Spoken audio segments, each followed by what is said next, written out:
All right, well, Vice Chair, we are now live for our pre-meeting informal discussion, Q&A, small chat, whatever.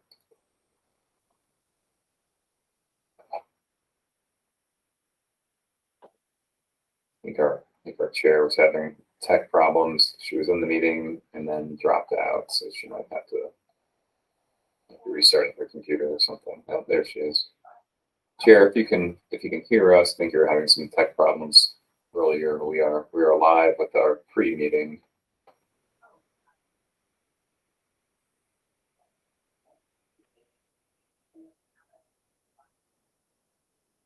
Maybe she's new to Google Meet. This is the first rodeo. Yeah. There's always the call-in option too if you're. I mean, I've got a question, but I'd like to wait for Robin. Yeah, give her a few minutes. It'll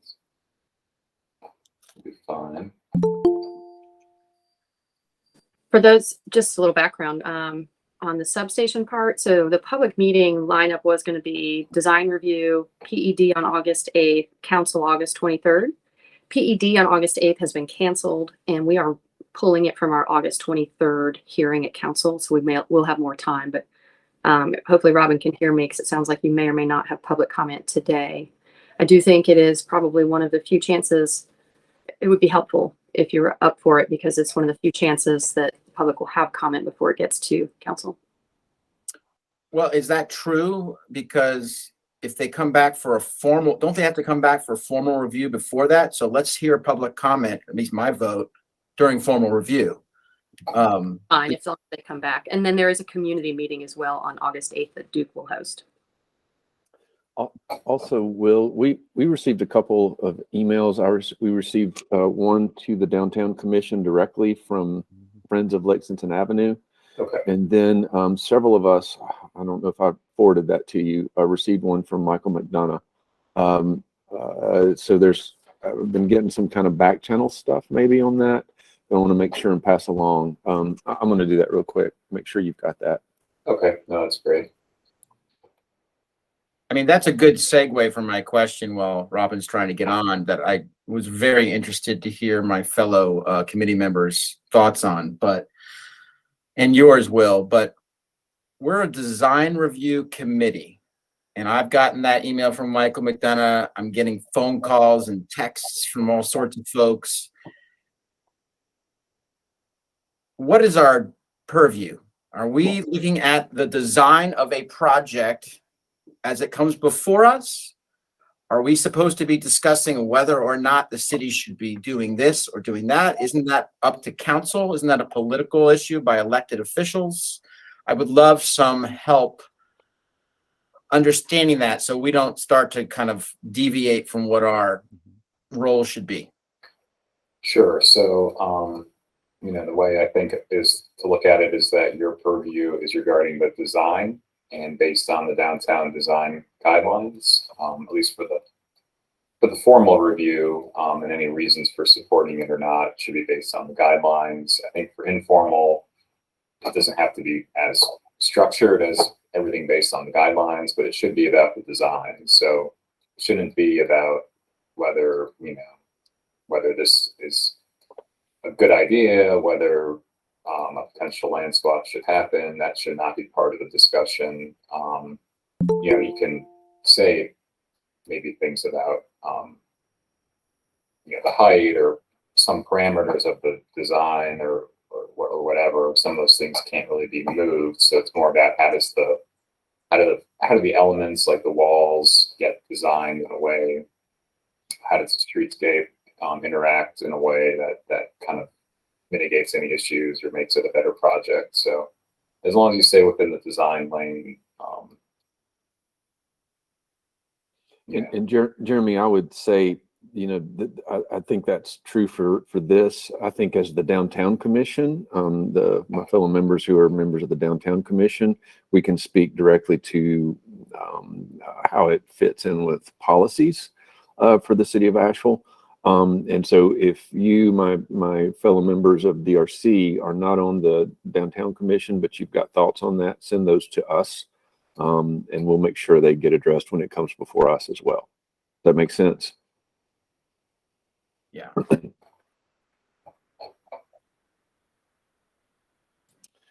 Robin, just do hand motions. I can interpret all of that. There's the call-in option too, Robin, if you're not being able to send video. Is she in the meeting? She's in video, but I don't think she's got sound. There's the call-in option, where you can call the number and enter the PIN to connect just by your phone if you're having Microsoft microphone issues. I'll paste that into the chat now. Google Meet has that option too. You should be able to do it right here on the screen, and you can switch to call in. Right, you can have it call you. You click on the dots at the bottom and then say use a phone for audio.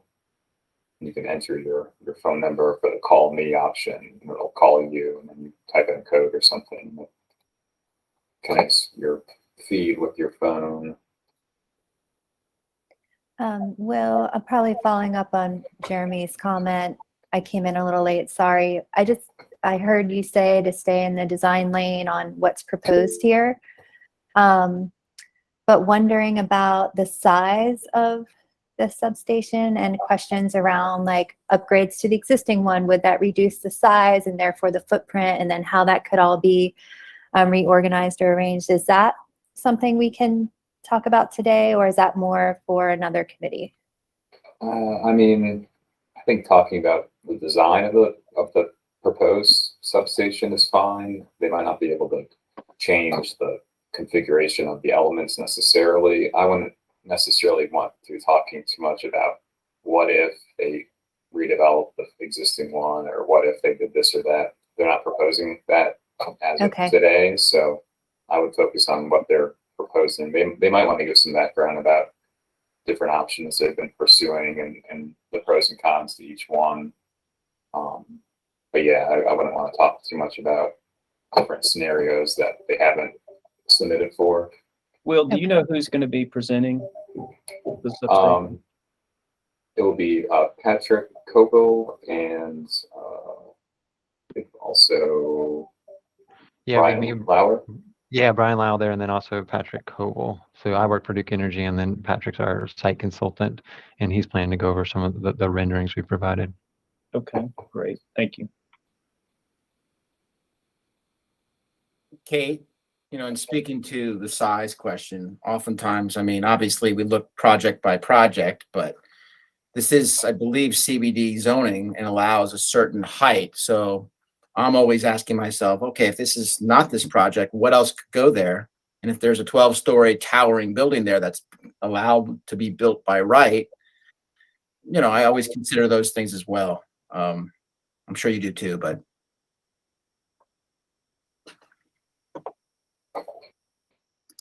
Yeah, and then to add that, this review, and the formal review, more importantly, that's like a mandatory review, voluntary compliance. So the project's technically it's a level 1 project. It's not a hotel, so it doesn't need to have approval. The project itself will be approved at a more administrative level, depending on any variances that have to go to Board of Adjustment or whatnot, for like elements of the streetscape. The potential land swap would be voted by City Council. This project is relatively small as far as our classification project levels, given the square footage of it, even though it has a large impact potentially. Are you saying it's a level 1 or level 2 because of square footage? I thought 2. It's level 1, but we're kind of taking it through some of the steps, and would have to go to design review regardless. But we're treating it as a level 2 as far as the technical review committee, and that's just a way for us to kind of collaborate our review and comments of it. What's the total square footage? Well, they're also asking for variances, correct? Well, yeah, they might have to go to the Board of Adjustment for the streetscape variances. Well, it's not just the streetscape; it's the retaining wall and tree canopy. There's a couple of things that they do that for, and I'm not sure where we plug into that is DRC. They have to get a positive I'm a little unclear on that. So yeah, Tree canopy and the landscape piece, I don't think they need positive review by us to get approval for those variances. Is that correct? But they would need to get positive review from us on streetscape. I think. my understanding is that since it's not a hotel, they don't need a positive review. Okay.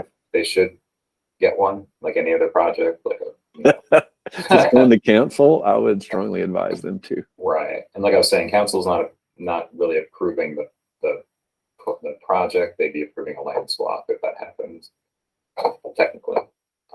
But yeah, so.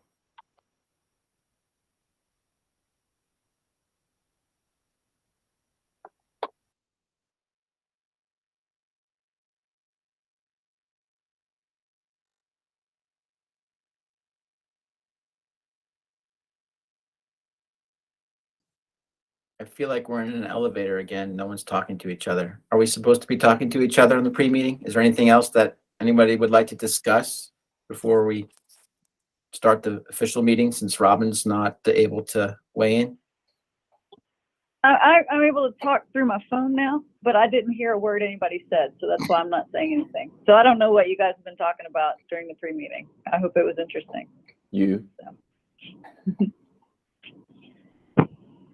Robin, since you can hear us now, I just want to reiterate that we did receive public comment, mostly on I think they're all on the substation project. We were not aware of that until just about half an hour ago, because for some reason we weren't getting notification emails from our system, public input system. So what we're going to do is process them and post them after the meeting, and they'll be available at any point forward.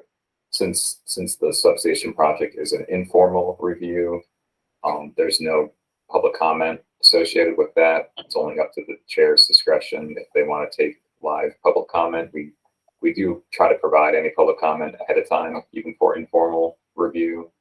So we apologize for that glitch, but we're okay, regardless. But it'll be available later this afternoon, and you can look at it in the meantime prior to the formal review of the project.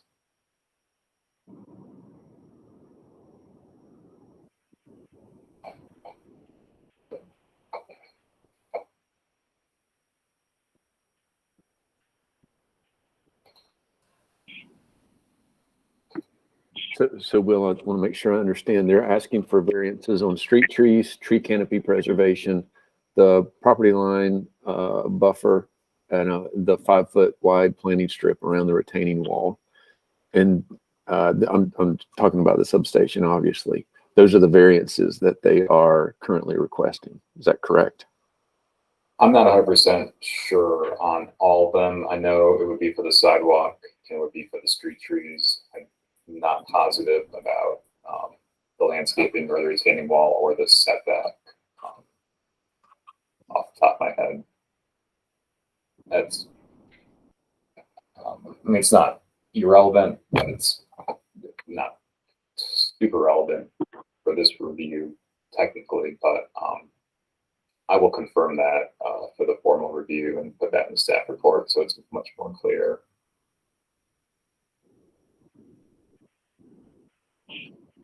So Will, if we take public comment for an informal, do I do that? When do I do that? You could do that. I don't know, maybe at the end of the committee's discussion of the item. Okay. There are two informal items. The micro housing project at Aston Street has asked to be postponed, so I think folks saw that. So we won't be holding the informal review for that. The variances are listed on one of their documents. Street trees, tree canopy preservation, buffer, property line buffer, and the 5-foot planting strip. It's on that the concept design PDF that we got. Yeah. Somewhere. I can't see. It's on the top left corner. Right. And On the first page. Well, not the cover page, but the first slide.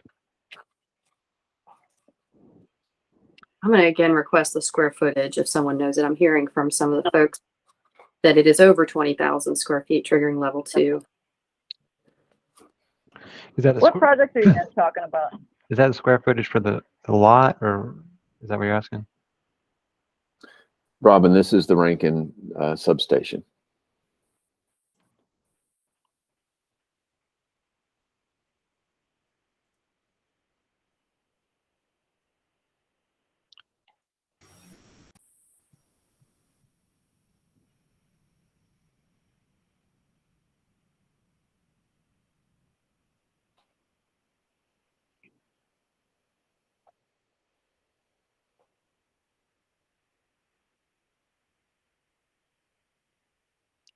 Do we want to move forward? It's after 12:30.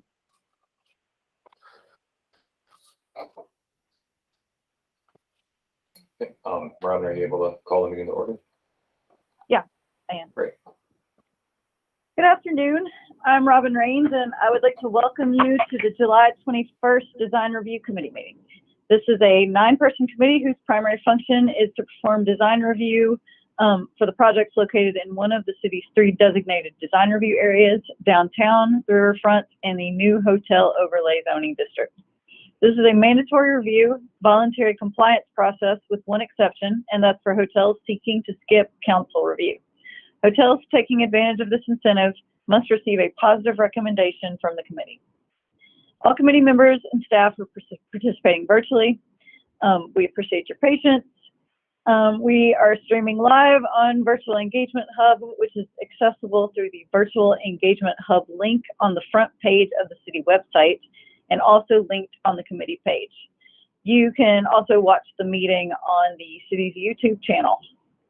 We also have an option for the public to listen live by phone by calling 855-925-2801 and entering code 9410. When we get to the public comment section, you may dial this number and press *3. Those of you out there with us today, welcome. I will now go through and introduce all the committee members who are participating virtually. Please make sure to mute your microphone if you're not speaking, and when you have a question or would like to speak, unmute your microphone. Please remember to mute your microphone after you're done speaking. Committee members, as I call your name, please say a quick hello. Catherine and Kaya. Hello. Christina Boer. Hi. Hi. Kimberly Hunter. No Kimberly today. Stephen Lee Johnson. Hey, good afternoon. Brian Moffitt. Hello. Ricardo Sejo. Hello. And Vice Chair Jeremy Goldstein. Hello. Hello. Okay, now we'll move on to our agenda. To help our audience follow along, I'll state each section of the agenda aloud and do a vocal roll call for each vote, if there's a vote to be taken. Additionally, I will ask that committee members raise their hand to speak, and I will call upon them. We will begin with our administrative items and any unfinished business. First thing under administrative is the approval of the minutes from June 16th, 2022 meeting. Everybody have a chance to review that? Make a motion to approve the minutes as written. Okay. Do you have a second? Second. Okay, thanks. I will do the roll call vote. Catherine. Aye. Christina. Hi. Stephen Lee. Aye. Brian. Aye. Ricardo. Aye. And Jeremy. Aye. Sorry, it took me a second to get to my mute button. That's okay. Okay, next we will move on to new business. And the first item on the agenda for new business is a formal design review for 58 North Lexington Avenue and exterior rehabilitation. So, Will? Yeah, thanks, Chair. Before I get into that, I just wanted to clarify something. I misspoke earlier. I think I mentioned incorrect project about informal review. So the 46 Aston Street microhousing level 2 project will be reviewed informally. It was the 226 Hilliard Avenue conditional zoning that requested to be postponed. So just wanted to clarify that. Go ahead and share my screen of the plans for this project.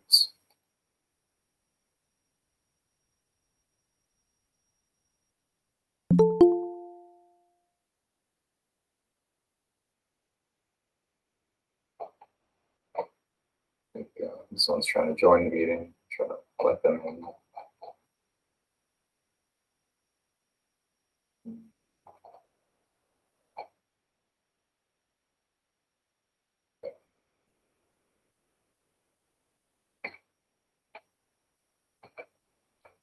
Right.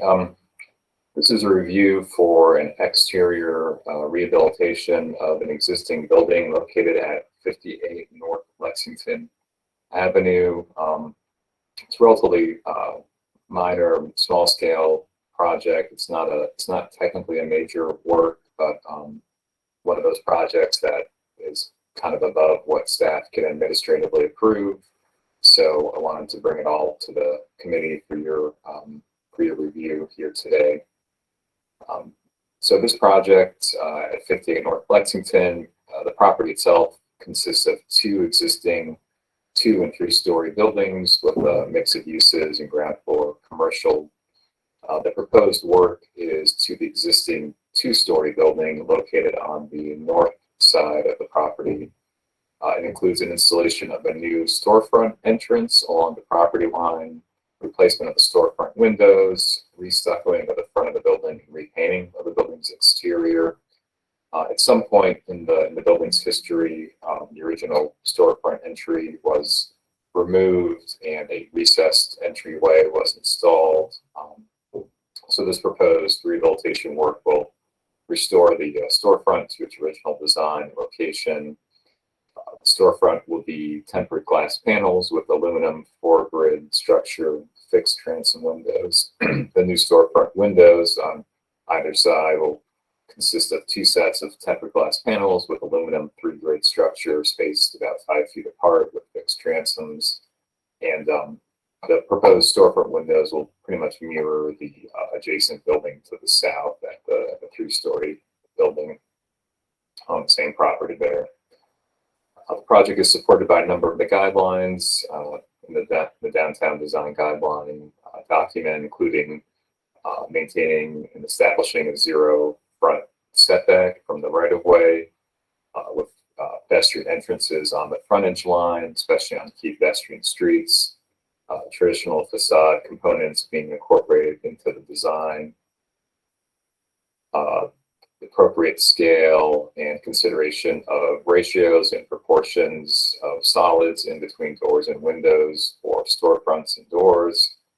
Storefronts being developed as panels made of glass, non-masonry materials that fill the facade between the building's structural columns and lintels.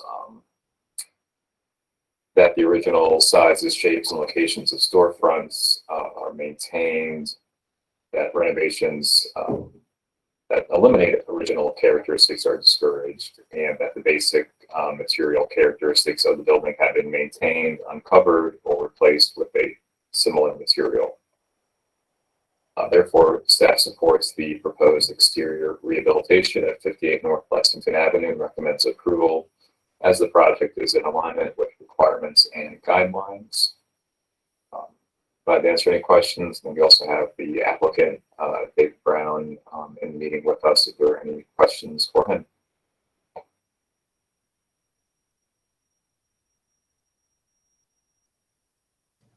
The architect is also Emily McMakin. I'm also here for any questions. One thing I would note is this was the permit set. We've been working directly for tax credits, so we've actually modified the transoms and the doors to be actually more like the original storefront, so it even is more historically accurate now based on that. But it's basically still this. It's 3 bays with a transom. We just have an 8-foot door now, and no side light is the basic changes.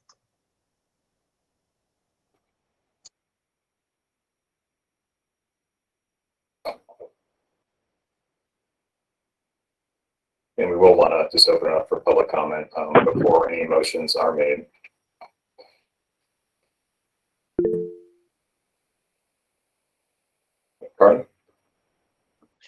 Couple of questions. It looks like you know, the elevations say stucco.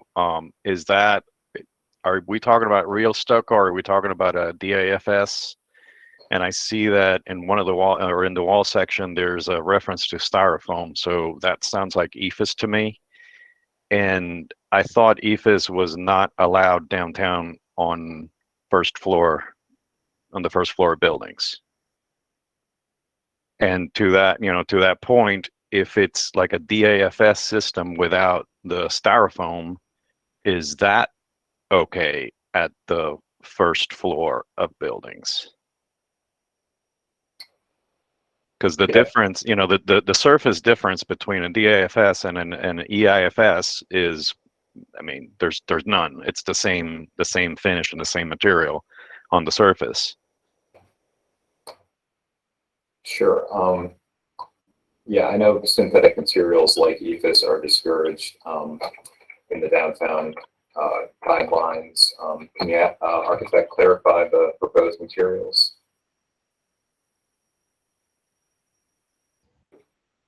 Yes, we have about a 4-inch strip that we have to fill in. The existing is all is already stucco.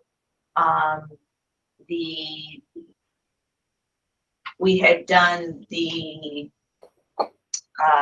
styrofoam to help purr it out to make it match just for the depth, but it can be done differently. Like I said, the stucco is already there, so we're just matching existing. For some reason, there's a weird 4-inch gap where there's and we're just filling that in to make it all flush again. So it's really just an infill construction, and it can be whatever it needs to be to support the stucco. You know, they're resurfacing the stucco and touching it up because it's kind of rough in places, but that's already existing, and we can do whatever that needs to be. I believe it's currently stucco on CMU block, but there's not enough space to put a CMU block in that. But we'll have a stucco finish on that portion, that styrofoam portion. Correct. It would be matching the existing that is already there. Okay. Does that answer your question, Ricardo? Yes. I mean, I would definitely discourage using foam, the styrofoam at that level, just from a practical perspective. But you know, that my question is also to the design guidelines themselves. You know, if it's a, you know, does that DAFS? I mean, when you, I'm sorry, question to the architect is so you're not using a DAFS, you're using like a cementitious stucco traditional. Correct. Okay. Yeah, no, that answers my question. Anybody else have any questions?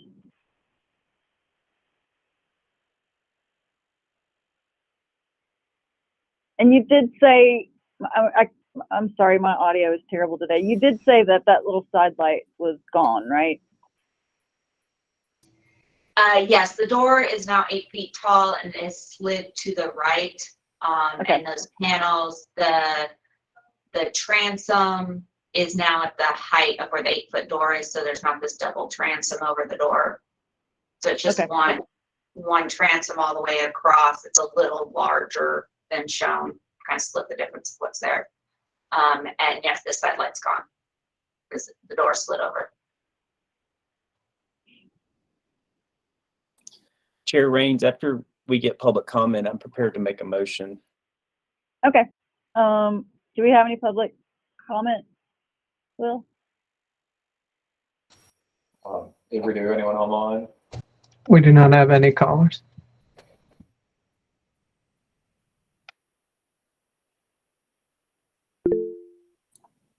Okay, Stephen Lee. I move to recommend approval of the exterior rehabilitation of 58 North Lexington Avenue and as presented based on the site plans, elevations, and materials submitted and discussions heard during this review, and find that the project meets the intent of the downtown design guidelines. I'll second that. Okay, I'll do a roll call vote. Catherine, Aye. Christina, Aye. Stephen Lee, Aye. Brian, Aye. Ricardo, Aye. Jeremy, Aye. and I am an aye. That project is approved, and we will move on to the informal design review. First up on informal design review, we have 57 Rankin Street, the Rankin Street substation, a level 1.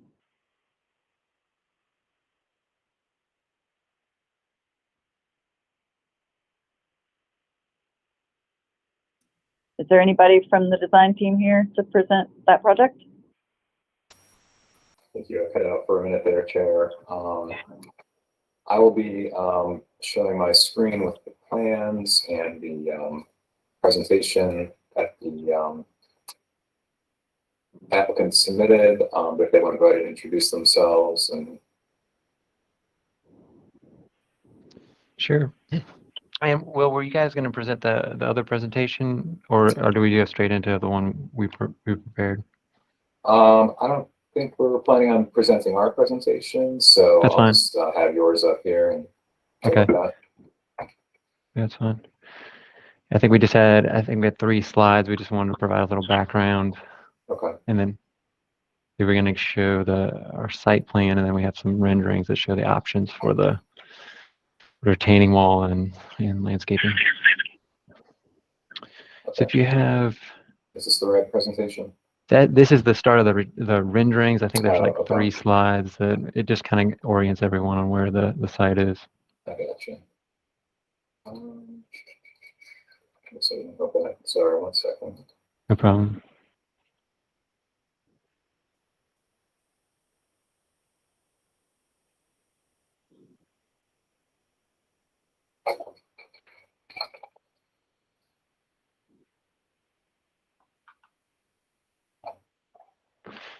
And while I was pulling that up, I just want to introduce myself. I'm Brian Lowther. I'm in substation engineering with Duke Energy, and my role is to help with the site design and permitting.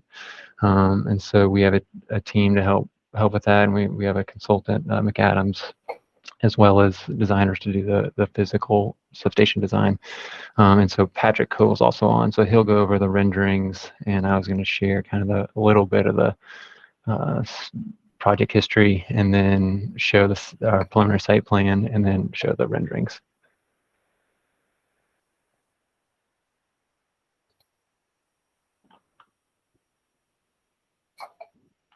Did you email us a PowerPoint presentation? I think I have it. I have it up, so I can probably try to share that part if you want, Will. Yeah, if you wouldn't mind. We don't use Microsoft here. I guess I opened it on my home computer and a welcome file, but we don't have PowerPoint.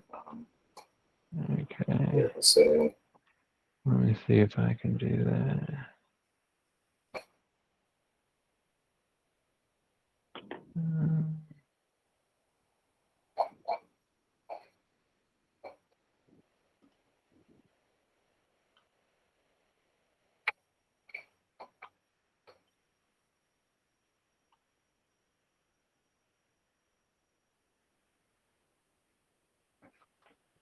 Is that, you guys see the project background slide? No, I think either you shared the wrong window or. Oh,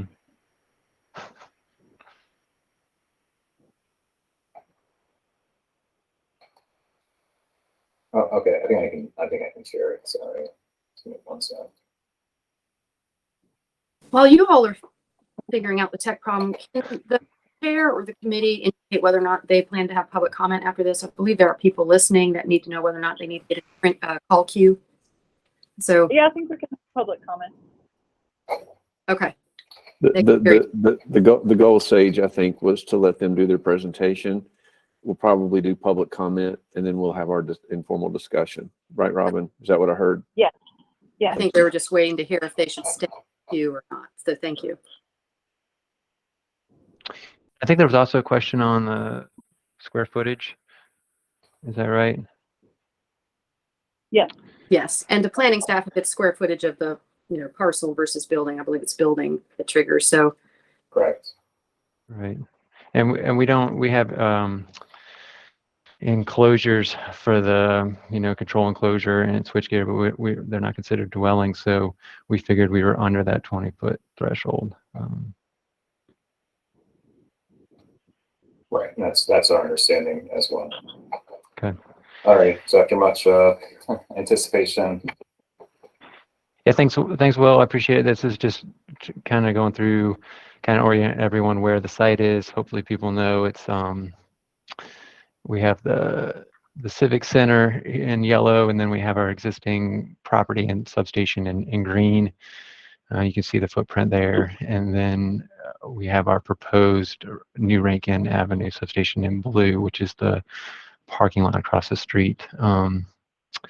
And so background on we have an agreement with the city of Asheville with Duke Energy to enter a memo of understanding and right of entry agreement. And that was in September 2021 to explore the opportunities to do a property transaction. And that's why we're highlighting these, the green and then the blue. That's those properties. The property transaction would transition 57 Rankin Avenue from the city to Duke Energy, and moving the Vanderbilt substation from 72 Rankin Avenue to 57 Rankin Avenue. So we are in the design process in order to figure out if this property is viable and it's feasible to build on, and we're in the design of the substation as well as the site and trying to figure all that out. And so that's what we're going to present today. I guess we can go to the next slide, Will. It kind of shows what we've submitted and have prepared. And that currently we have renderings, and that's been helpful in the process. And we show multiple options to initiate the conversation. They're in a preliminary state, so we're trying to facilitate the best option for the neighboring properties and then the aesthetics and all that. So that's why we provide multiple renderings. We have landscape plans to support that. We have two options that kind of show we're trying to meet the setbacks for the retaining wall, and then it gives two different options for that. And depending on how high the retaining wall is, and then we also have a 75% site plan that we kind of shows where the equipment is, the retaining wall, and we can go over that next. So that should be in one of the PDFs we sent, Will, if you have that. The concept designs. Yep. Okay. It should be just the one PDF that I'm trying to remember the name of it here. I got it there. I was gonna go, yeah, it's Site plan or landscape. site plan would be great. Yeah, I was just gonna help people. So if you want to zoom into the site plan, this is the current footprint for what we're proposing. It shows the parking lot property and we're proposing a retaining wall to surround three sides of it. And then, but you also can see the layout of the transmission lines coming in. We have the two transformers in the middle. We have a control enclosure. We'll have oil containment. So that's kind of what we're showing in this. And then it shows the setbacks. We have the 5 feet from the properties on the right side of the page. And then we're set back a little further on the south side. So this kind of gives you an orientation of the new substation on this property. So in general, we're just going to kind of give a quick overview, and then I was going to let Patrick Koval from McAdams, who's helping, they've prepared some renderings that have been helpful. So if you want to go through those, Patrick. Sure. Okay. So we have renderings prepared for several different perspectives of the proposed substation.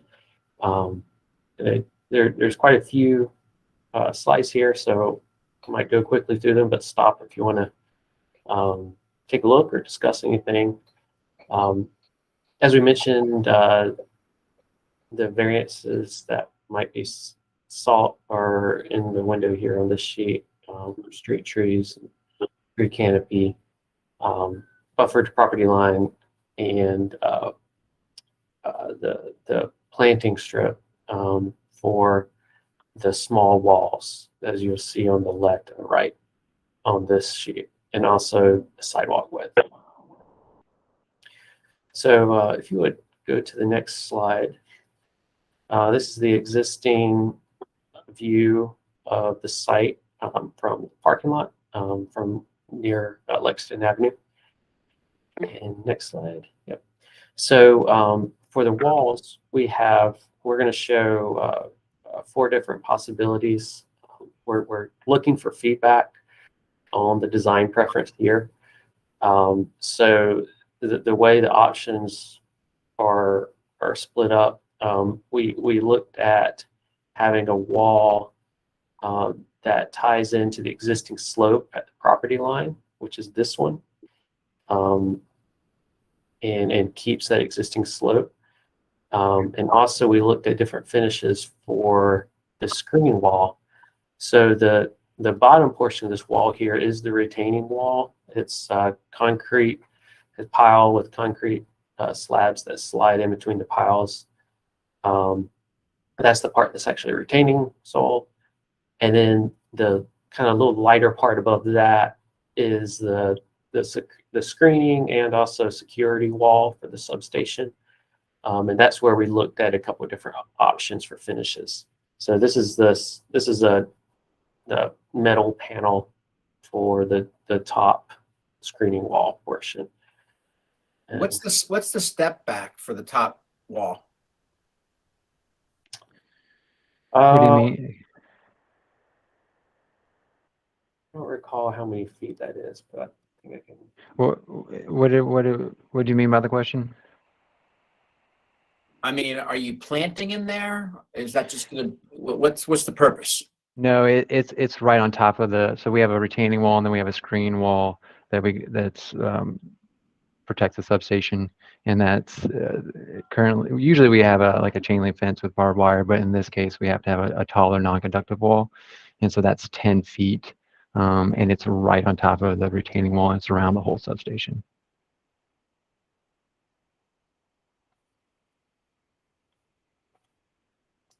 Okay, and we can look at the next slide here. So this is the option. It's the same screen wall, security wall, but the retaining wall is extended downward, and the existing slope between the property line and that gravel lot's removed. Of course, in this option, we have to have coordination with the adjacent property owners to obtain permission to remove that slope.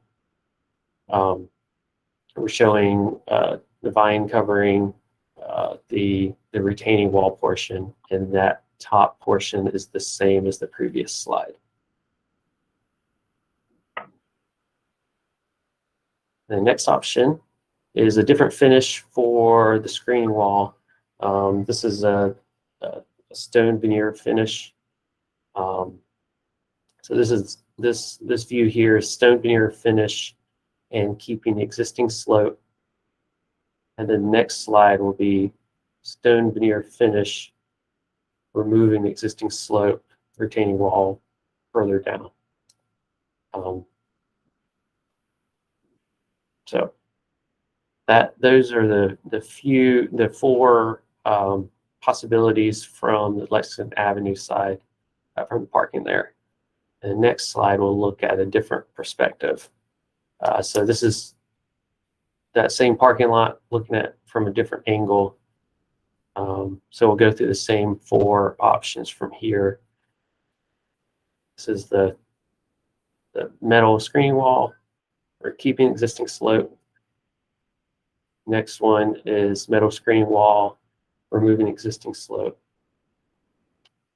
and then stone veneer with existing slope, and stone veneer taking away existing slope. And you can see the equipment is screened behind the wall mostly. There are poles that would be higher than the screen wall. And then for another perspective, also from the same parking lot, it's further west. There's an existing retaining wall there along with the slope. And then this perspective has the same 4 options.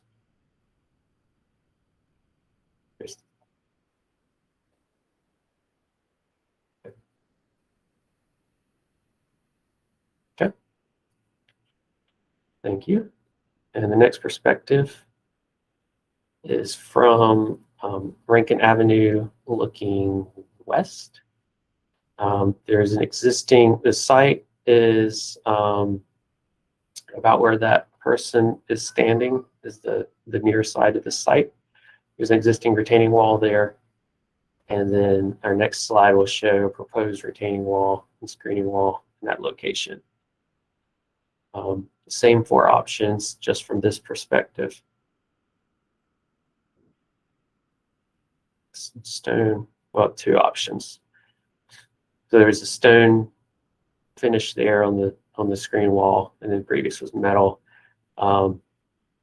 There on this side, we're tying in just back of an existing retaining wall. So there's 2 possibilities here. Okay. And now same direction, but moving farther along the street, we'll see the screen walls and proposed gate. This is one of 2 proposed entrances into the substation. There's the metal, and then this is this stone with the gate.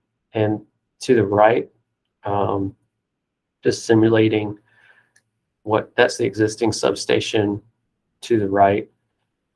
That if approved, the land swap and this project move forward, there could be some development there. So we're just illustrating that something may occur on that site.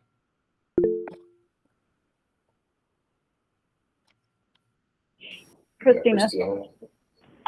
I have 2 questions, and apologize if you already mentioned this, but you keep saying screen wall. Is that transparent or opaque? It's an opaque wall. Okay. Like I said, typically it's a chain link fence, but with barbed wire at the top. But in this case, it's going to be an opaque wall just because of where it's located. And what's the material? Is that concrete or? We're working with some vendors to try to figure that out. The final product, one vendor we're working on with is Vanquish, and it's a non-conductive material. I'll have to look into exactly what it is, but yeah, that's what that is.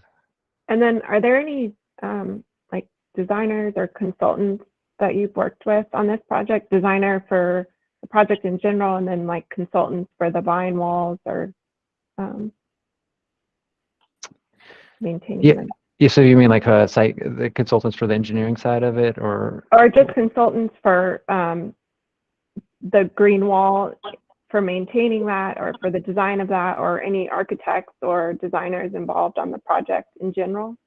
Yeah, we have a project team that's helping us, and so McAdams is doing the site design, and they've helped with the renderings. That includes the landscape plans. We've submitted 2 of those, and they just support what you're seeing in the renderings.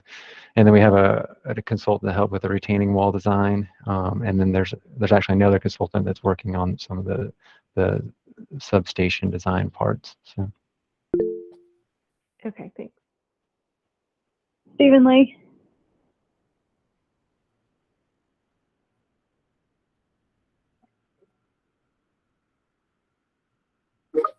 You're muted. We've all gone through these images, and I guess just to kind of carry on, I think what Christina was trying to say, or was beginning to discuss. And I guess just to be really blunt, you know, Christina was asking if there was a designer that was on board. And I think that what we're all interested in is perhaps seeing an approach to this that actually has some design attached to it, like from an architect. All of us that live and work here in downtown Asheville know that this is beside probably, well, Lexington Avenue, and will be viewed from Lexington Avenue, which is perhaps one of the most creative, unique, artistic, diverse pedestrian streets in the United States. So if you're not from Asheville, you may not know that, but this street is the kind of street that people from all over the world visit and try to recreate in their own towns and in cities much larger than Asheville. But these wall systems, first of all, I'm very grateful that the presentation includes such realistic, well thought out perspectives. This is really helping us understand the scale and scope of this. And we all realize, I realize that this is a necessary thing that we all have to have downtown. But these walls look like what we'd see as sound barriers on the side of the interstate. There's no design. We're not talking about structural design. We're talking about artistic design. So to have this set downtown, I think Duke may be missing a really interesting opportunity to do something that could be incredibly artistic and playful. And I know that I'm going to leave my comment at that. And I know that several other committee members are going to have comments as well. Thank you. Brian? I was just going to say, before we tear into them, I think they've gone through kind of the basis, and I very much appreciate, you guys providing the essentials of what you're doing. I think we should probably go ahead and do public comment maybe, and then the design team, the DRC can weigh in with any other comments. Does that suit everybody? I was going to suggest if we finish the slides, if the members want to see the rest of the presentation first. Okay. Yeah. And then do public comment, and because I've got a lot to say. I know Ricardo does. I know Robin does. This is going to be fun. Let's go. Oh boy.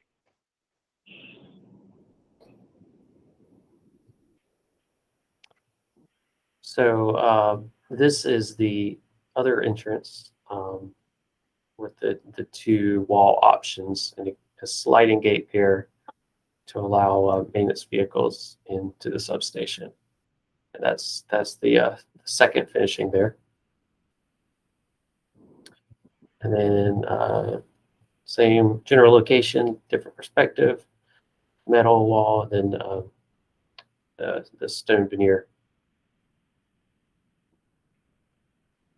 And this is looking east on Rankin, standing in the street. The existing substation is to the left, and to the right is the proposed substation with the two wall options.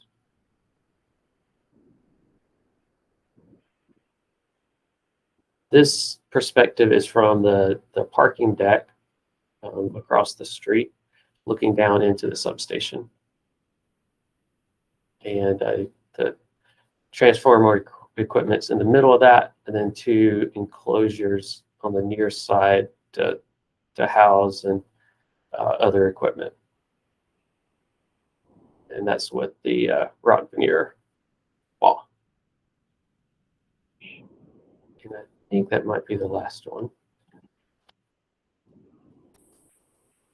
Okay, thank you. Yep. Will, do we have anybody in the queue for public comment?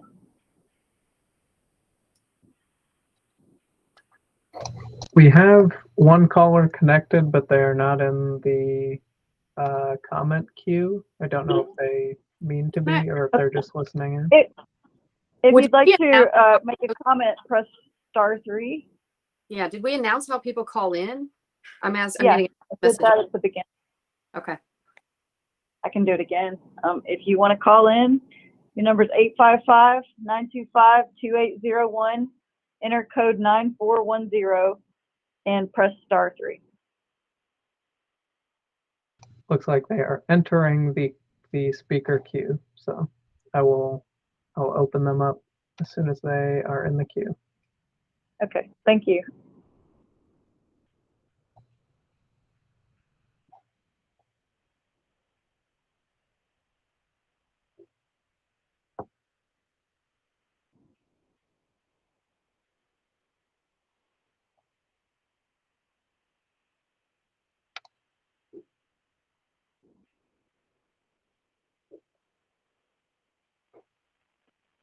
This is Scott Fowler with Friends of Lexington Avenue. I have a few questions. This is a structure. There is a slab. I'd like to know the square footage of the slab. Yeah, are you referring to the control enclosure and the switchgear enclosure that we have? No, I'm talking about the entire construction of the substation. That should be considered in the square footage, which is why it should be a level 2 review. Public comment.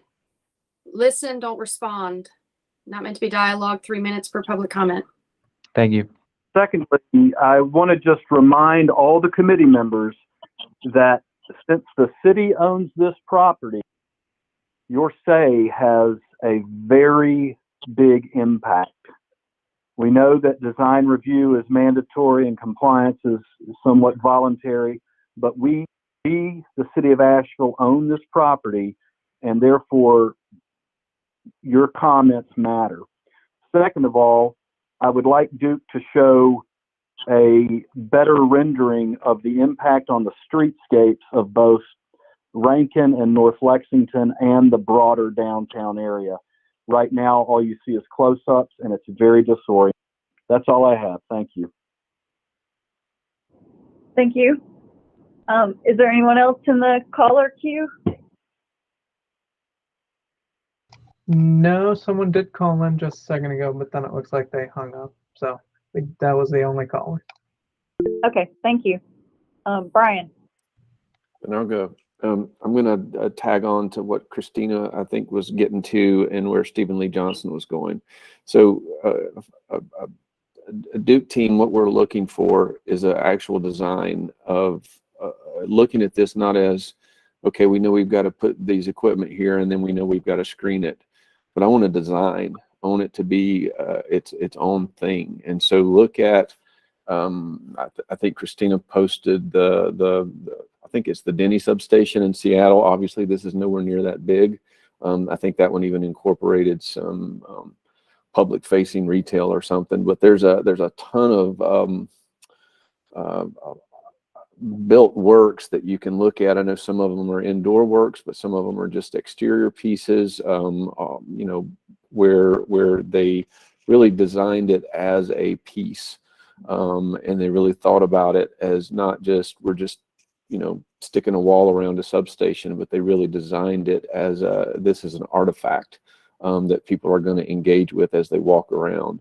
And so we're looking for that level of thought and attention to detail. Maybe it's a really thoughtful, maybe it's artistic, maybe it's whimsical. I don't know, but what you've got right here is not going to receive a favorable review by this committee based on what you're seeing. And it's not about, okay, do we change it? Do we change the stone? Do we change this to steel?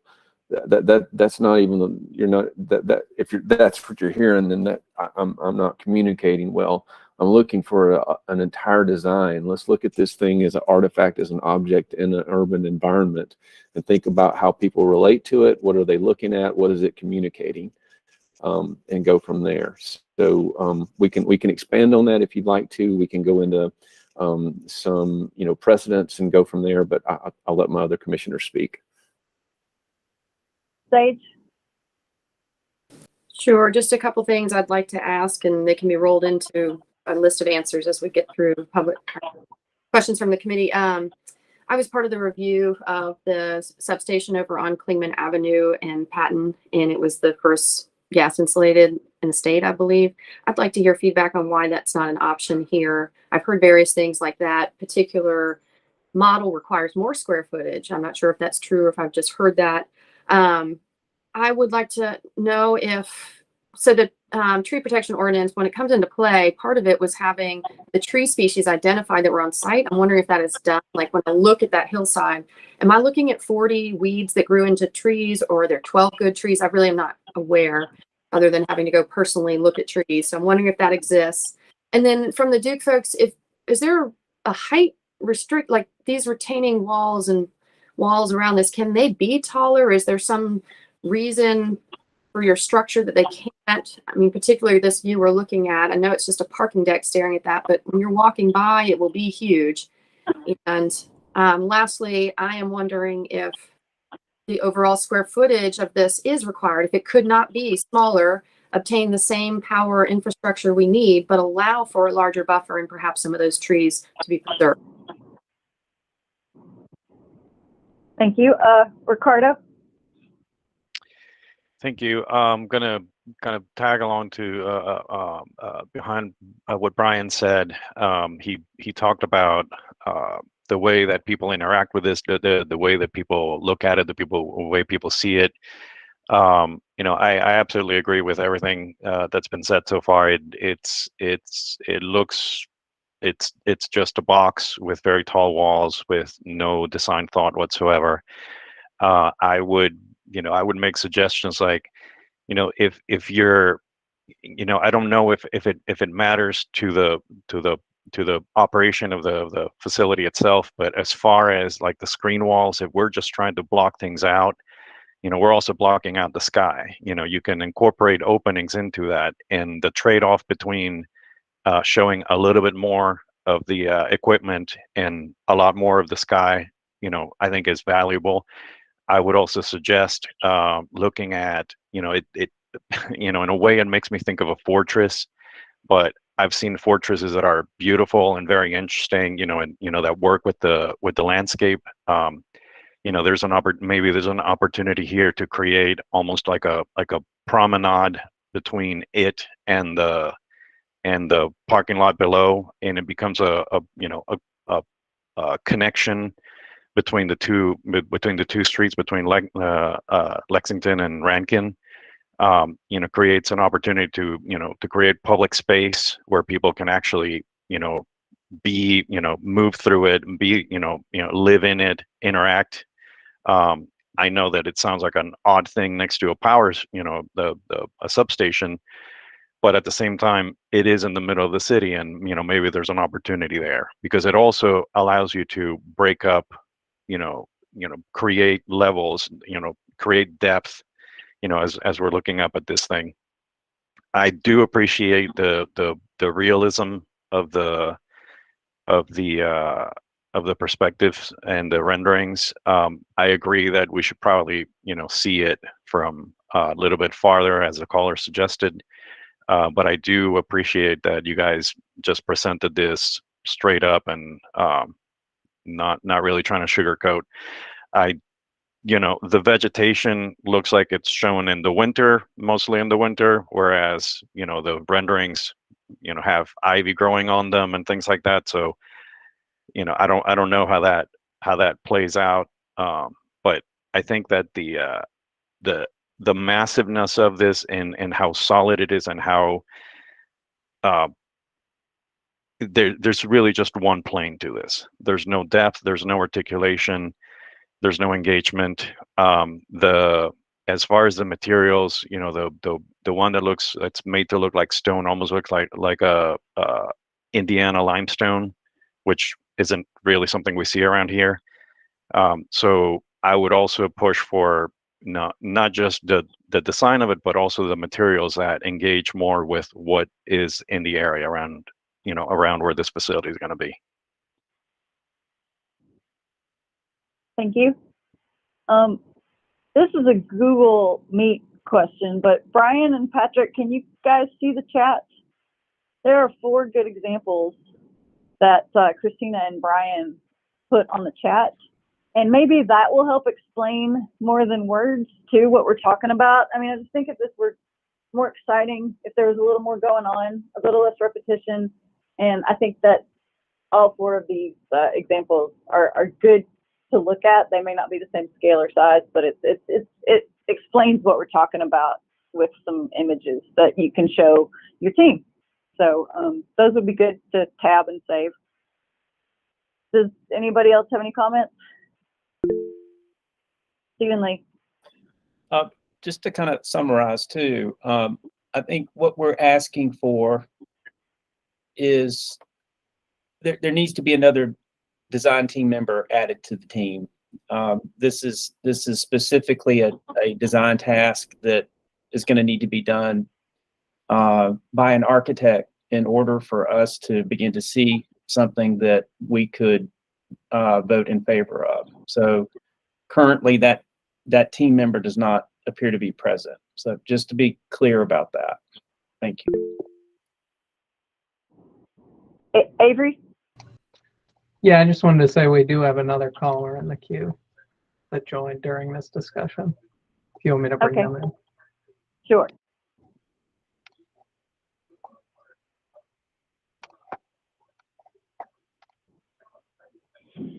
Hello, this is Michael Rich, and I am concerned about the removal of the canopy, which is beautiful in the summer and provides a lot of cooling. In addition, I feel that the whole project is way, way out of scale for Lower Lexington, which was awarded one of the great streets in America by the American Planning Association. I don't see any way that this project could proceed in its scale with wires rising above and huge walls. I think it would not just destroy Lower Lexington. I fear that it would really turn all of Lexington from one of the most beautiful of American landscapes into the grimmest of urban landscapes. And my concern also is that not only would this project be visible from across the street in Lexington, but it would be visible from newly constructed hotels and condominiums all over the city, especially Broadway. This area is just 2 blocks from downtown, and yet there is no perspective of what it looks like from downtown or other areas in Asheville. And what about its appearance at night? How much security lighting will be required, and what will that do to the neighborhood, which is enjoyed by so many people in the twilight and evening hours? I really, really fear for the future of Asheville if this project goes on in this location. I don't see any form, crenellated, otherwise. You know, Asheville is not a medieval town with a fortress, and fortresses don't have wires and large transformers coming out of them. I respect the need for this project, but I fear it really places the beauty of all of Asheville in jeopardy. And I would urge the committee to recommend that the substation be located in its current location or elsewhere. Thank you, caller. Do we have any more callers in the queue? Yes, we do have one more. Okay, thanks.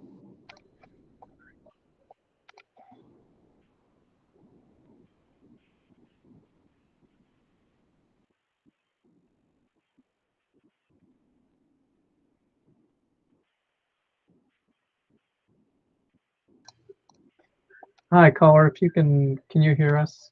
Or, well, if you can hear us, just state your name and it should be giving you instructions. I don't know. Looks like they're connected, but I don't know if they're having trouble speaking. My name is Michael McDonough. Can you hear There me? you go. Yes. Sorry. My name is Michael McDonough, and I'm going to kind of comment that this is probably a feasibility study. It doesn't look like it was kind of fully designed. So as a feasibility study, a couple things are kind of missing, I guess. The sidewalk on the east side of Rankin, as the applicant may know, that there's been some improvements to some buildings to the south. So Rankin is beginning to come alive, and the sidewalk is much deeper to the south.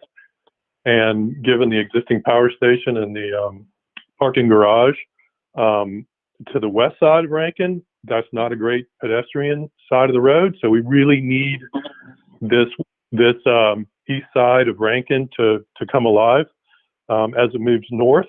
The renderings show a very narrow sidewalk, no street trees. So one question would be, if you were to make room for a viable sidewalk as per guidelines and some street trees, would that make this site unviable? And some other questions about the trees on the downhill side to the east. It's not clear whether those trees are on this site or are they on the adjacent site. So it'd be helpful if there's a little bit more information about where the property line is relative to the slope and the trees. And I'll reiterate Sage's comment about the gas insulated solution. Why wasn't that explored? And also exploring recessing the equipment platform below Rankin to just drop the height of everything down. And it looks like there's an apron allowing truck access onto the site, so maybe that could happen off of Hiawassee or something, so this can set well below the street. Thanks for hearing my comments. Thank you, caller. Do we have any more callers in the queue? It does not look like it. Okay. Are there any more comments from the committee members? Just real quick, I'd like to request the links that you sent in the chat that I can't open while we're in a live meeting be emailed to me. I'll be glad to do that. Thanks, Will.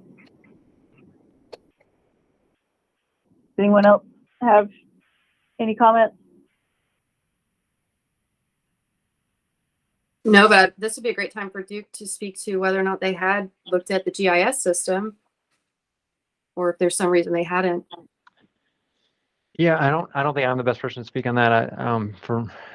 There are two separate projects that we've been focused on how to build on this site. So I'm sure someone can follow up on that. I And so understand I'll pass that on. Jason Walls is actually listening in and an email to say he's available for questions. I don't know if Oh, he's okay. all in, but or if that's even, that's up to the committee here. But he is available if y'all want.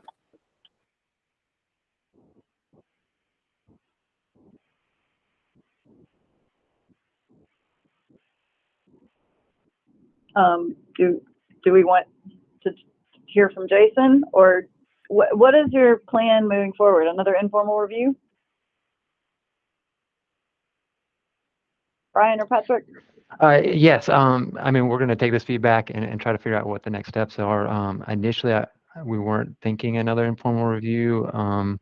I'd have to kind of get back with the project team to see if that's the best step. So we're going to take this feedback, and we really appreciate it, and figure out the next steps. So please, yeah. With that in mind, and knowing our design review body, and I'm the city councilor on this liaison, and this is outside design, Brian, I'm going to encourage you to take their feedback and also to reach out to city councilors as early as you can, because I'm hearing a lot of kickback and a lot of concerns, particularly around trees, buffer, pedestrian activity, how it looks from every angle, not being able to get those zoomed out angles, and I'm not getting a lot of positive feedback, so I'm sending up the warning signals. Yep. Everyone, please. Thank you. Catherine? Yeah, thank you all. I think one thing that would be really helpful for me is I have not designed a substation before. And so I know that there are probably some pretty basic requirements in terms of vegetation offset, I assume, and heights of things. And it would be good to know what like the basic requirements are. So then when we're evaluating the design, we're offering suggestions that are realistic. Thank you. Ricardo? That's a great point, Catherine. I just wanted to mention that when you guys are doing the zoomed out views, make sure that we're looking at this from, eye level at street level. Don't do like aerial views, because that doesn't matter. Just make sure that we're seeing it the way that the public is going to see it from the street.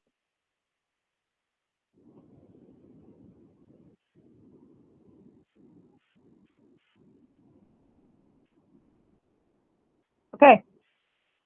Anybody else have any comments?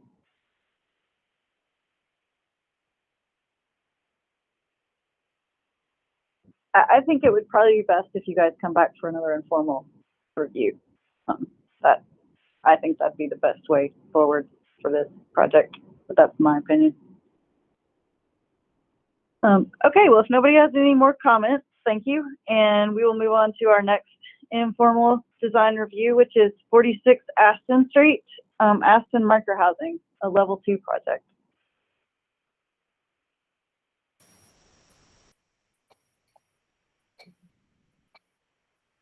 I believe we have a couple of the applicants here today. They want to let me know whether I should drive the slides or if they want to share their screen and present.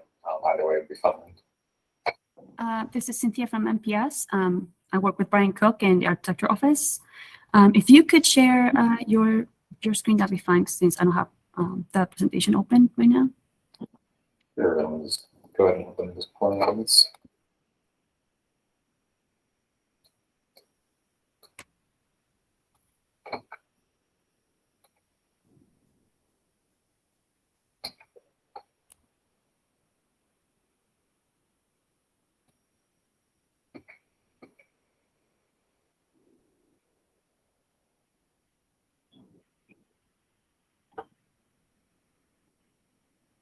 Alrighty, I have the site plan, elevations, and the conceptual renderings. Just direct me to what you'd like to speak to.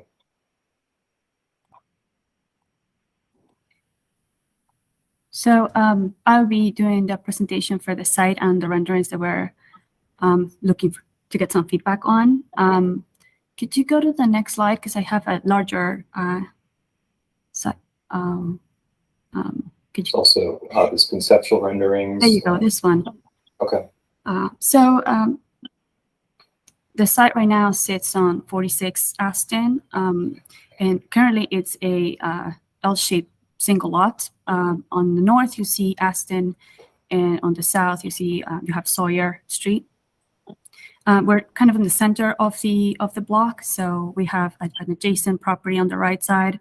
And beyond that, we'll have Church Street. And on the west side, we have another adjoining lot. I think it's owned by the city as well. And then beyond that, we have Cox Avenue.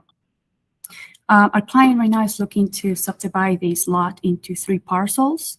The parcel number 1 on the top left is the existing building that we're looking to maintain there. Parcel 2 will be facing Aston.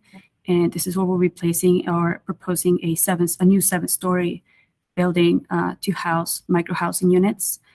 Similarly, on parcel 3 on the south, facing Sawyer Street, we'll be doing a 7-story new building, also housing micro-housing. Beyond the micro-housing units, we're also proposing to have some common areas on each floor for the residents, a full-size kitchen, a lounge. Besides service areas, we also have a laundry area for the residents' use, and a large bike storage on each building as well. Could you go to the next slide, please? And this should be the renderings. Yeah.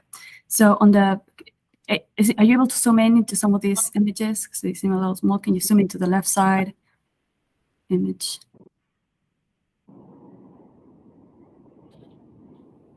So this is this is the front facade of the building on Aston, and we're seeing you're seeing 3 different materials here representing the different shades of color. So the dark gray color would be a dark color brick. So we're proposing using that on the bottom 3 stories on the left side. As it moves towards the right, then it extends up to the 6th story. On the left side, we have that light gray color and with plated pattern with the windows and the shading of that color, and that will be siding, most likely fiber cement siding. And on the right side, we decided to break up that brick facade with the use of that reddish orange color, which represent metal cladding, and larger windows also that access on the right side, kitchens, and on the skinnier, taller windows are for the units. Could you move to the right side image? Okay, this is on the left side, on the background, you see that corner of Aston, and you see that tall brick wrapping around that corner to wrap around the whole corner. And then beyond that, on the right side is more of the housing or residential wall with sunshades and the fiber cement siding again. Again, we're using the metal panel to break up that brick facade and tall windows to provide light to this. Some of these are common areas on the corner. On the foreground, we have that existing one-story building that is currently on the site. Our client is looking to enhance the exterior basically, but leave it as a brick building at the moment. We're going to replace windows and doors, provide most likely new storefront on the big larger openings, and clean up that existing brick, possibly provide paint for it. We will get more information on the specific colors of that project once there's a tenant scheduled to go into that space. The interior work will be done by the tenant. And on the background of this image, you see the backside of the other new building that we're proposing first is Sawyer Street. We are using similar materials on both buildings, even though they're independent buildings. We are trying to link them with the use of some of the similar materials. So on the right side, you have that reddish orange color, which represents the metal cladding. And on the left side, it's the lighter gray horizontal siding. Could you go to that slide on the bottom, please, Paul? Okay, and this is also on Aston, the Aston building, looking on the opposite corner. So you see that three-story base of brick that was on the front of Aston, wrapping around that little corner, and died into that tall stair tower. Because of the proximity to the property line there, we weren't allowed to do any openings. So we're having a pattern with different color brick to break up that facade. Left of that, it's again a residential, a wall facing residential units, and so we're using perforated metal panels to create that sunshades on the windows, and again using that metal cladding on this face. Could you go to the next slide, please, Will?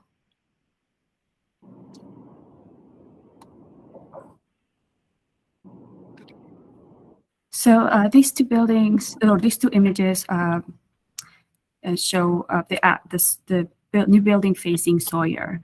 On this top image, on the corner, it's the entry, and you can see that by the amount of storefront being used. We're also using that on Aston, and it gives access to that lobby.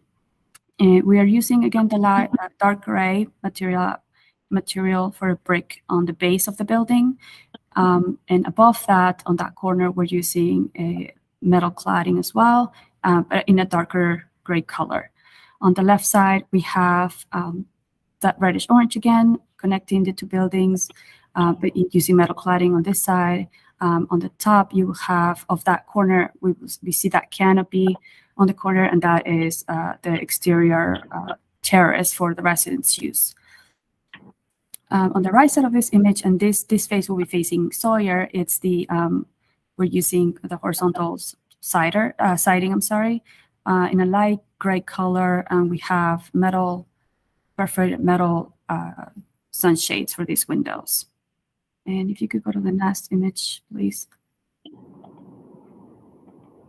Just giving you a little more perspective here, you see the front facade again of the Sawyer, the building facing Sawyer, which I just described, and then the back facade on the background of the building on Aston. A lot of the materials on the Aston building, as you can see on the rear, we're using the siding and trying to wrap around the street materials around the corners here. And I think that was the last image. We're just simply looking for some of your input on the color palette we're presenting and material selection so far. These are preliminary renderings, but your comments will help us a lot in trying to further identify these materials.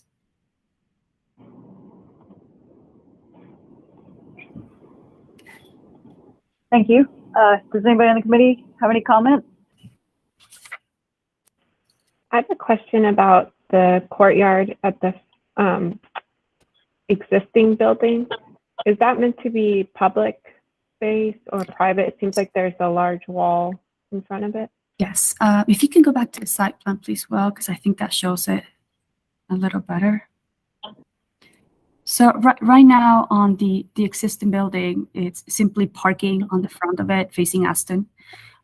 We are anticipating, or a client is anticipating, either a brewery or a restaurant type tenant. We don't have one yet, but that's what we're anticipating. And so we're proposing turning that existing parking lot into outdoor seating or patio to align with the existing interior floor. And so the retaining wall that you might see along and the planters that you see along the sidewalk are trying to mediate between those two great differences.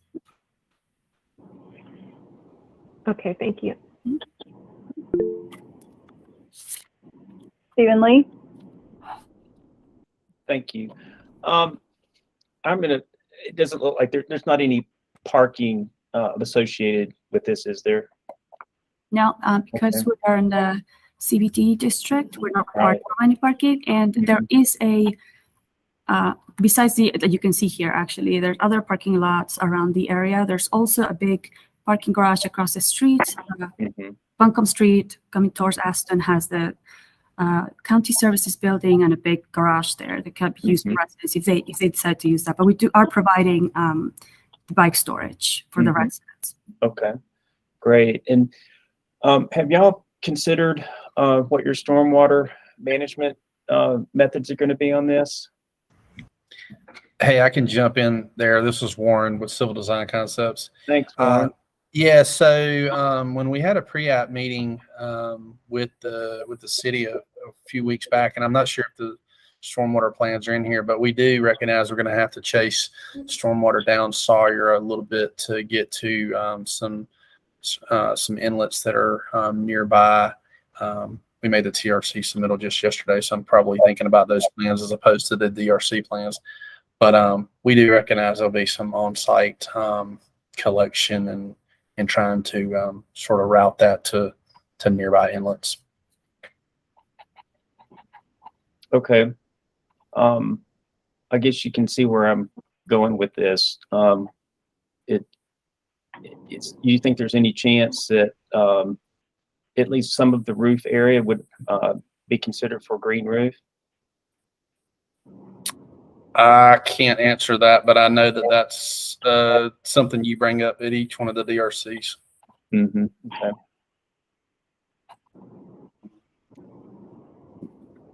Cynthia, have y'all just thought about that any design?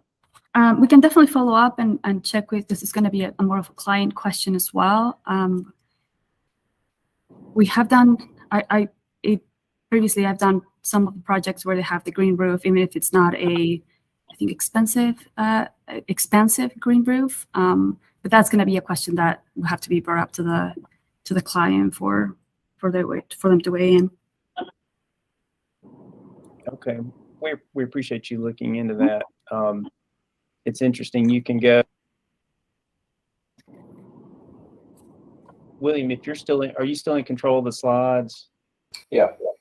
If you go to the second sheet that has the aerial view, just an interesting opportunity to look here. If you just go to the right of that slide, 2 blocks, you can see multifamily housing that has a really great execution of a green roof that wasn't required, but it's there, and there's several new ones going in the city, and I think that it would really go a long way for this project and the developer to consider it, and maybe even Warren could come up with a way that it would maybe save money. But just a thought. Thanks. Thank you.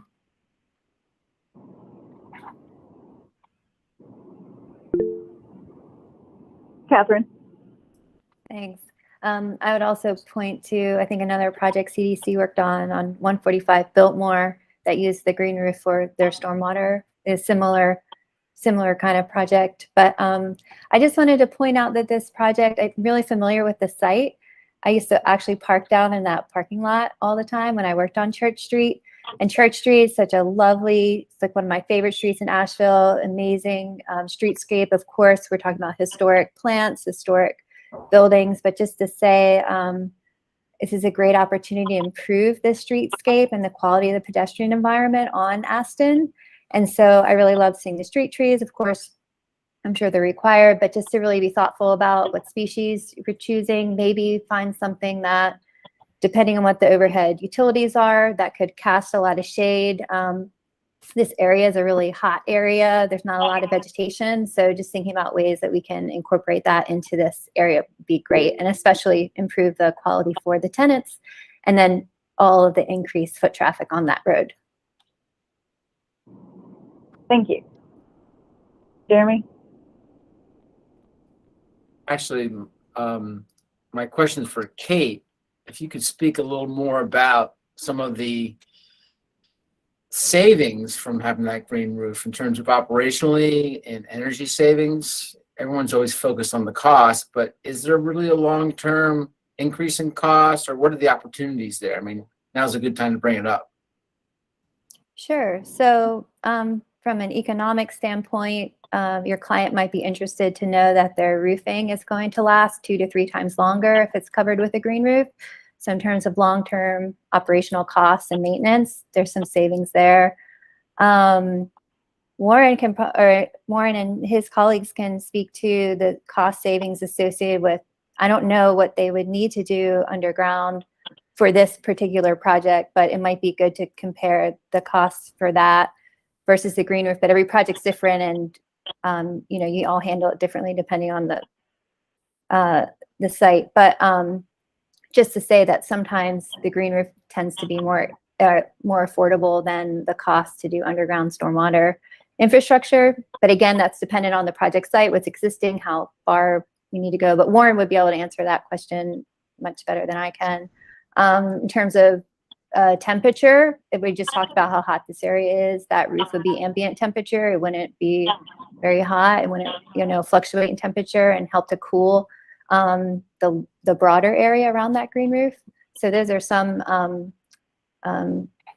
benefits. And then I would just say with the stormwater, you know, the water that's coming off this roof, a lot less is going to be coming off the roof, potentially up to 80% less stormwater runoff. And then when it does come off, it's coming off at a much slower rate, which helps to take the pressure off our existing infrastructure.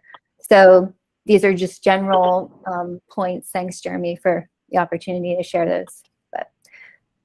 But you're in good hands with CDC. They've done this before.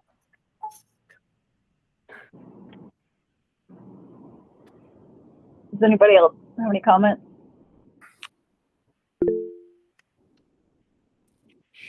Sure. Brian. So let's talk about the architecture a little bit. This is pretty preliminary, correct? Because it's just kind of colored blocks right now. Like Catherine, I'm very familiar with this. My truck is parked down on Aston right now, and I'm sitting on Church Street. So I walk down here every day.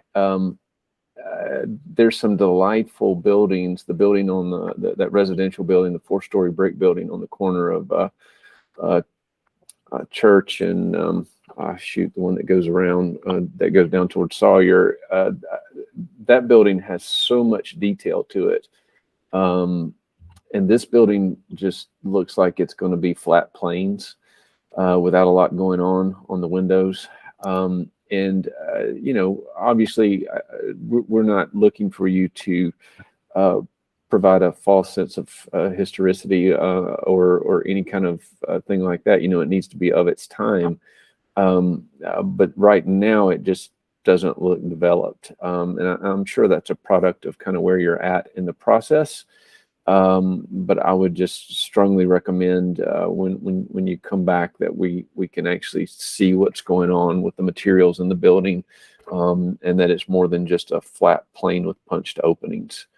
I don't know. The building organization seems reasonable to me right now, you know, where you've got some of the parts and pieces. I'm just having a hard time figuring out. It just looks like a different buildings kind of mashed together. And I don't know which ones, I don't know why they change. It doesn't seem to speak to functionality or anything else. It's more like, well, we know we want to have an interesting building, so we're just going to make changes and poke some things in and out. I just would be looking for a little bit more of a developed design when it comes back to us. I think you're starting to do that with some of the shading elements. You're starting to do that with how you're activating things on the streetscape. I don't think you need to feel like you're limited to base, middle, cap. You seem pretty set on that. I think you've got more freedom there than you've shown so far. Don't know if any of that's helpful, but that's just kind of what I'm looking at as I look at it. Yes, I understand. Sorry, I just like to come back on that a little. And we are understanding the punched opening on a flat surface comment. I think what we're trying to do is, because they're micro housing, I guess we're a little limited on how much windows we can move around and items like that. But we are trying to create some depth and patterns on the walls when we can, with the sunshades, for example, also changing sizes of windows so that the interior also looks a little, more spacious, and it's not just little openings everywhere. It's just what we're trying to do. But yes, this is still preliminary images, and I think we'll definitely develop, further images for submission. Thank you. I would like to see a drawing too where all these perspectives make the walls look angled. So I would like to see a flat C elevation or something so that I can read the organization a little better, because when I first saw this, I thought the walls were intentionally angled, but I think it's just the perspective. And it's weird. The one you've got on Aston Street looking west looks like Aston Street's going uphill. And I walk that every day, and from that perspective, it's definitely going down. So there's something weird going on, and it's throwing me off. If I didn't know it so well, it would probably not affect me as much. Ricardo. I was actually going to suggest elevations as well, because I think your design is doing a lot of things that the perspectives aren't really showing very well. They're not doing it justice. And I think elevation drawings, like line drawings that are showing what the patterns, joint patterns and the orientation of those metal panels and things like that, and brick pattern. I see that you've got, or it looks like you've got some stuff going on around some of those windows as well. That's artful and playful, and I don't think that's really coming through very clearly on the perspective. So I think a line drawing that shows that in more detail would definitely be good. Thank you.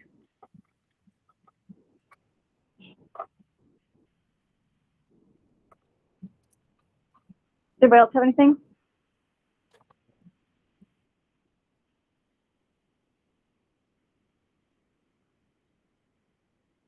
Okay. Is there any public comment? One of the speakers who spoke about the Rankin substation rejoined the queue. I'm assuming they want to talk about this project, but I can bring them in. Okay, thank you.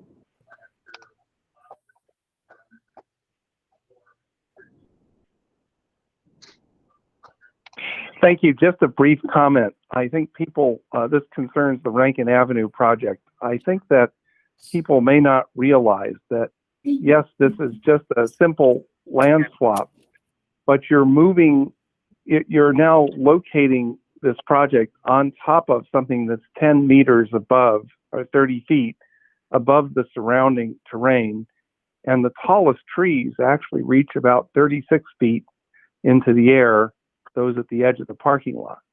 Now that means that this will be, if you build this project, it will be visible from much of downtown.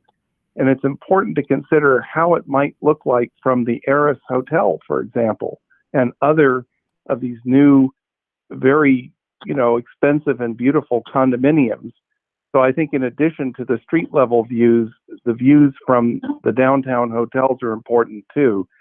I think it was just an error. There was not an understanding that just a simple translation from the current site to the parking lot would not, make a difference. But in fact, it makes an enormous difference.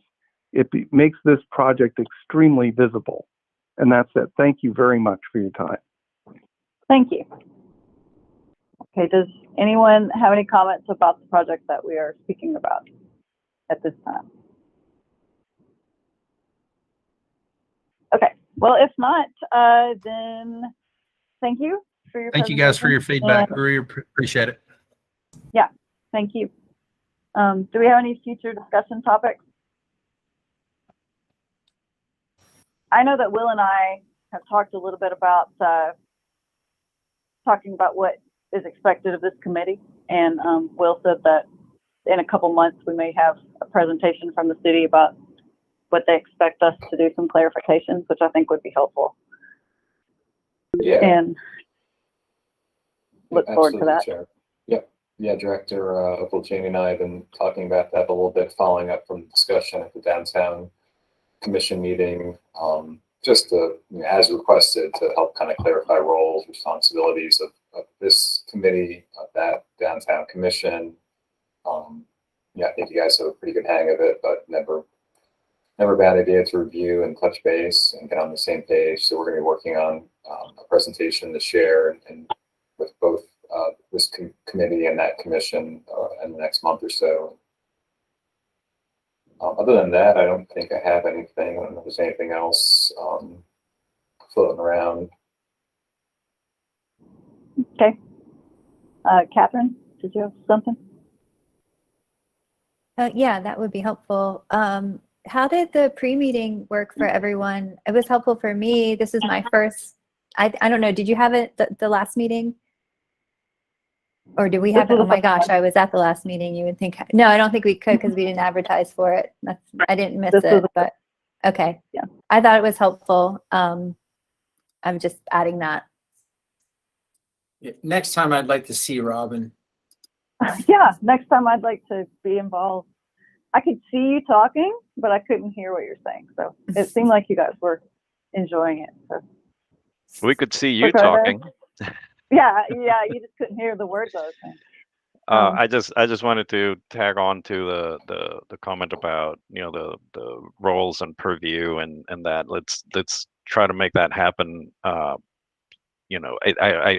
appreciate that there's stuff that's already planned, discussions that are already planned, but let's just make sure that we do it sooner rather than later so that we don't end up with another project where we have the problem and we haven't established what the guidelines really are.